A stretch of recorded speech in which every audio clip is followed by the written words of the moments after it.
Assalamualaikum warahmatullahi wabarakatuh. Selamat datang di channel Sudut Belajar. Pada video pembelajaran kali ini, kita beri nama Simubekim dengan harapan dapat menjadi solusi mudah belajar kimia. Kali ini kita akan mengenal reaksi pembatas dalam reaksi kimia. Seperti kita ketahui bahwa persamaan reaksi kimia memiliki pereaksi atau reaktan yang berada di kiri panah dan hasil reaksi atau produk yang berada di kanan panah. Sedangkan angka yang berada di depan zat-zat yang diberi tanda panah itu merupakan koefisien suatu zat. Ketika zat-zat bereaksi, tidak selalu semua pereaksi habis digunakan untuk bereaksi membentuk produk. Ada 3 kemungkinan yang bisa saja terjadi.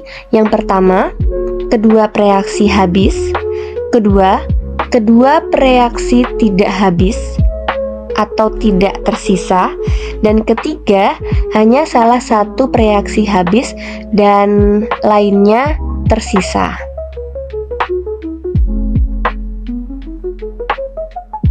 Zat yang habis terlebih dahulu dalam suatu reaksi kimia itulah yang disebut dengan pereaksi pembatas.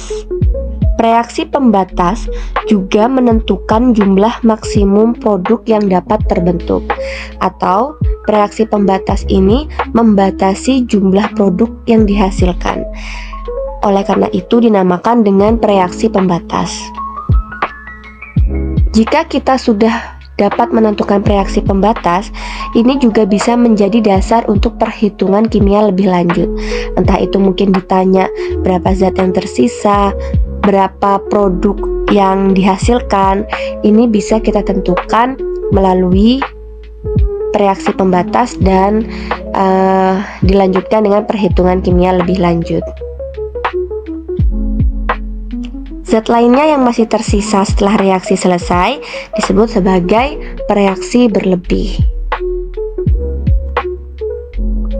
Contoh reaksi pembatas, misalkan pada reaksi berikut ini terdapat 2H2 yang direaksikan dengan O2 menjadi 2H2O.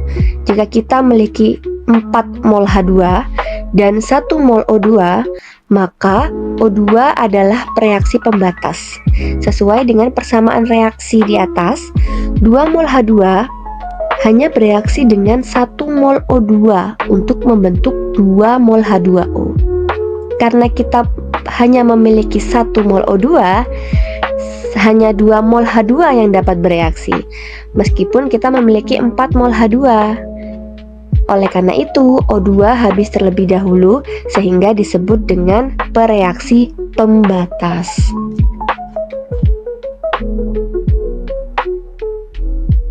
Langkah-langkah menentukan reaksi pembatas. Untuk menentukan reaksi pembatas, kita menggunakan prinsip stoikiometri yang melibatkan perbandingan mol zat-zat dalam persamaan kimia yang setara. Berikut langkah menentukan reaksi pembatas, hasil reaksi, dan reaksi berlebih.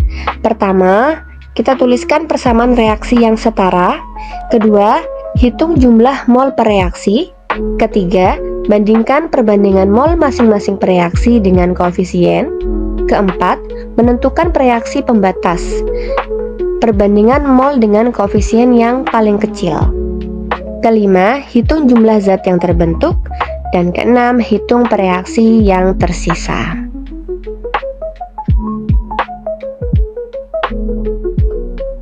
Contoh soal pada reaksi antara natrium atau Na dan klorin Cl2 untuk menghasilkan natrium klorida atau NaCl mengikuti persamaan 2Na plus Cl2 menjadi 2NaCl.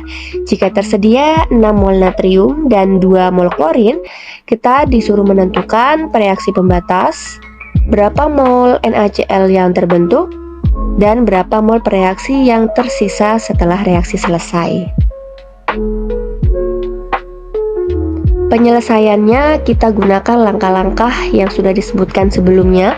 Pertama, tuliskan persamaan reaksi yang setara antara Na dan Cl, seperti reaksi yang sudah ada pada slide. Lalu, hitung jumlah mol per reaksi. Karena di soal sudah diketahui bahwa terdapat 6 mol Na dan 2 mol Cl2, sehingga kita bisa langsung mengetahui.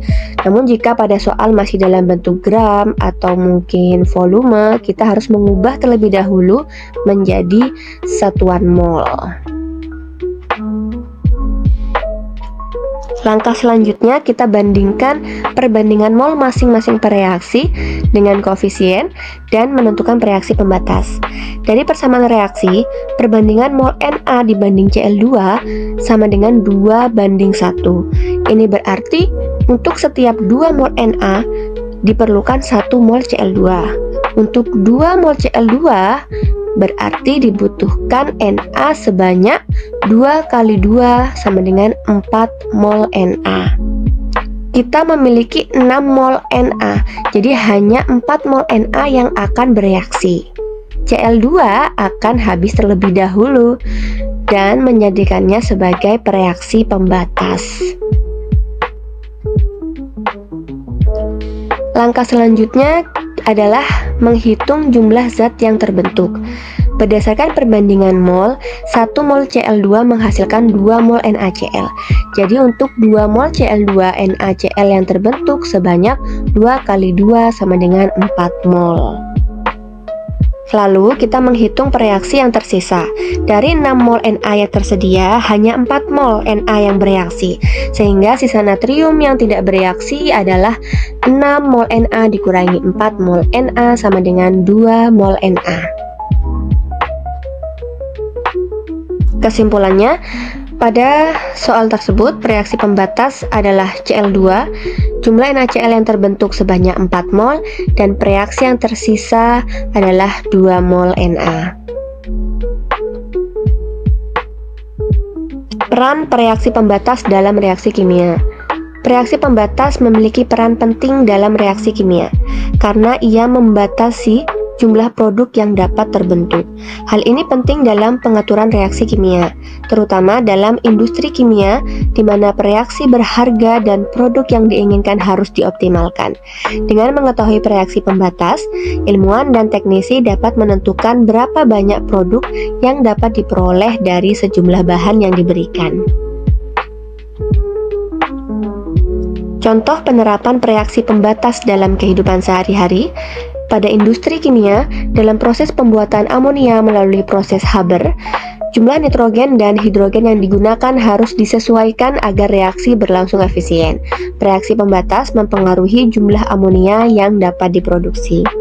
Sedangkan dalam penerapan sehari-hari, contohnya seperti memasak, bahan-bahan tertentu bisa menjadi pembatas yang menentukan berapa banyak hasil masakan yang bisa dibuat.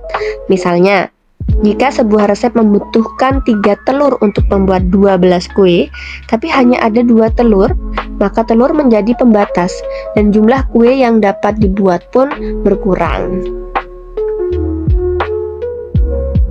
Itu tadi materi tentang reaksi pembatas dalam reaksi kimia. Semoga bisa dipahami dan dapat mengerjakan latihan soal.